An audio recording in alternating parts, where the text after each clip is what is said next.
My name's Glade Pauley. All right. And how did you first get involved with the OATA? Well, I first got involved in the OATA because OATA was created during my time as a graduate assistant at Ohio State. So Billy Hill said, "You're going to help me do this." That's what I did. There so you were. That's how we got going. Okay. And what was it like at the beginning? It was awesome. It really was, because it was very creative. There was a spirit of collaboration. You had some of the legends of the profession all coming together for a common cause, and people put aside some of their scholastic or territorial differences to move towards one thing, and it was great. And then what would you say is the biggest change you have seen in athletic training? The biggest change I think that I've seen in my 30-some years of being associated with the profession has been the movement from a more diverse group of pursuits to now a curriculum-driven full-time professional. What I mean by that is, I guess, diversity in a different sense. Diversity in that we had people that were on a pre-med track or going to be in education or going to be in something totally different who also wanted to be an athletic trainer, and now it's athletic training 24/7. So that's the difference. All right. And if you could change one thing in athletic training, what would it be? Probably to bring back some of that diversity, because I think there was real value in that. I think that a number of people of my era, my vintage, so to speak, went into, as I did, a education track. And so the goal was then to become like a teacher trainer and actually be in the schools all the time. And I think there was some very strong value to that becoming a part of the fabric. And then what pearls of wisdom do you have for younger athletic trainers?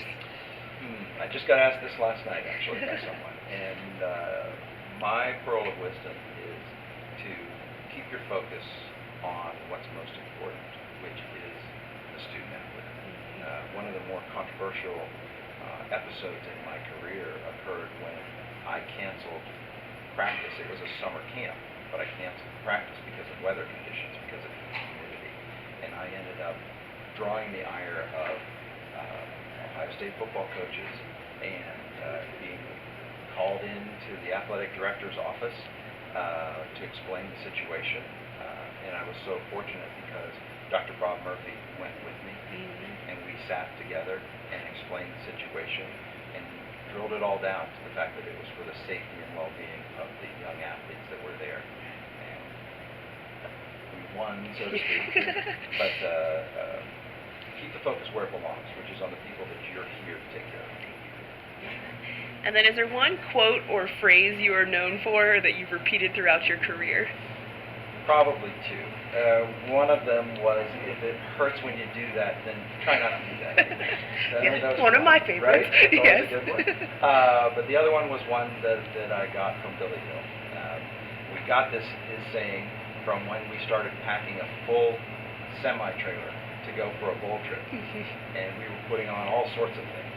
And his phrase was, "It's better to have it and not need it than to need it and not have it." Yes. And I lived that way to this day. That's a very good one. What are your favorite memories from being involved in the OATA? The get-togethers that included strong spirited discussion, shall we say? Disagreement? Jumping up on tables, pounding on tables. But it was all for the same thing. So it was great fun. It was great fun. And being associated with true legends of the profession, Skip Foster and Dale Dukins and Billy Hill and all of these folks that you got to learn from and hear them and their words of wisdom was great times. And what is the biggest challenge you've seen or experienced in your career? The biggest change and challenge, I think, has been our changing healthcare insurance plan, which often puts strain and stress on the relationship between the caregiver and the athlete, his or her family, by saying that their insurance requires them to go to somewhere else, maybe where you're not affiliated with, or flies in the face of really what you would like to do. That's the biggest challenge, and I think the competitive bidding, so to speak. And what would you say is the best part of being an athletic trainer or being involved in the OATA?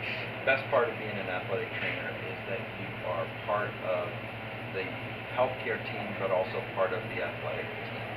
And you get engaged in the highs and the lows, the successes, the disappointments, and you are kind of the conduit. You're the conduit between parents and coaches, between doctors and coaches. And the athletic trainer gets to be at the hub of all of that. That's one of the best. And what does it mean to be an athletic trainer to you? It means to be an integral part of a healthcare team, at a very formative part of someone's life, because we tend to be the people who understand how integral athletics is to that person, to that community, and that's what it means. You're a part of the whole thing, and kind of the original. And then is there anything that you would change about your career?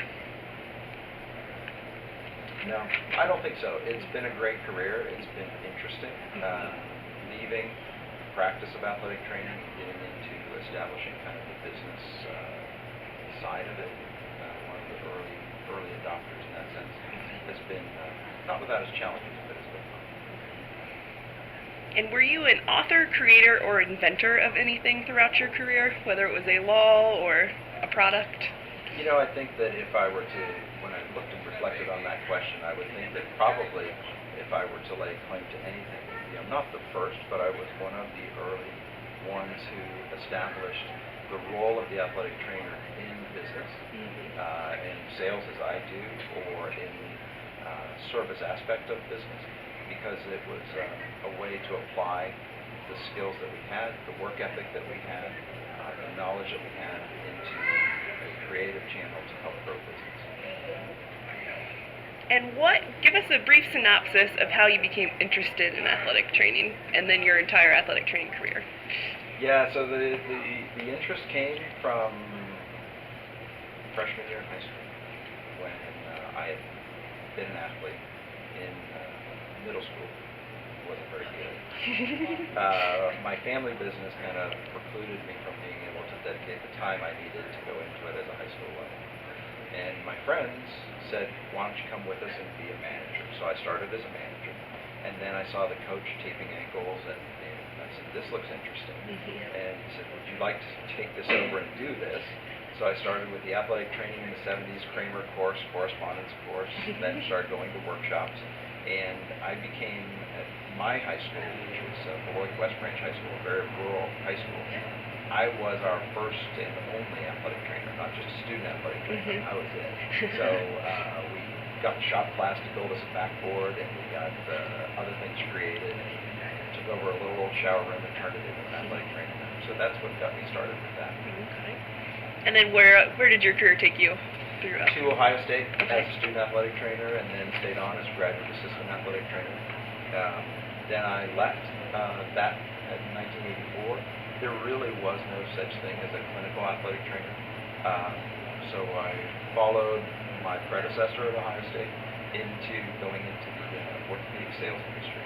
And I have been in the sales side of the business, into orthopedic surgeons, sports medicine physicians, athletic trainers, physical therapists, etc., for now 32 years, and doing that with companies like Donjoy Aircast and a number of companies like that. And I've enjoyed every bit of it. And describe a typical day for you when you were a college student or your first job. Well, as a college student, is probably what's most relevant to those who might see this and people still in the profession. But back in the day, we did most of it. We had to be blocked out for the athletic training time for usually 2 to 6 or 2 to 8. So I try to do some night classes, but you had to go to class early in the morning, get over to the training room. We were often the only ones. As an undergraduate junior, I was the person who traveled and was a primary caregiver really for the ice hockey team. So it would involve traveling, trying to figure out repositioning your classes over a road trip for 4 or 5 days, plus travel to the Upper Peninsula of Michigan. It was always a joy. So it was juggling a lot of things to keep it all together. And how much was your first salary as an athletic trainer? Well, well, I guess it would be my GA time. It was I think $5,280 plus a tuition waiver. So I had to have a apartment with 2 other guys and make ends meet that way. But back in then, we weren't doing it for the money. We were doing it because you loved what you did. And how did you document things when you were first as an athletic trainer? Yeah, we chiseled them on stone tablets back in the day. Everything was pretty much handwritten for the most part, keeping all of our notes in note cards and paper charts. We had an IBM Selectric typewriter to do with carbon paper to do injury reports and all of our documentation. It's nothing like what we have now. You have something right on your phone or your tablet. It was pretty rudimentary. I'm sure they're finding that as they redo the bids now. Yes. They're probably finding some of my old old things buried. Yeah. And then is there anything about your practice or philosophy that has changed throughout your career? No, I think it's remained pretty consistent, which is keeping the focus on who it is that we're supposed to be taking care of. There's more noise now. There's more conflict. People that want to change, or organizations, or whatever you might want to call it, bureaucracies that want to change that. But the philosophy is the same: take care of the athlete, take care of the student athlete, and look out for their full well-being, not just their athletic well-being, but their academic. I have one of my children that I had to effectively retire after a series of concussions when he was a high school student athlete, and that was hard to reconcile that as a parent, as well as that as a healthcare professional, to understand that it was in his best interest, not in athletics, but outside of athletics, for his life. And then are there any final thoughts or comments you'd like to add? Do it because you love it. Don't do it for the paycheck, and keep it focused on caring for the kids. And you will always be tempted to waver from that, but don't give in. That would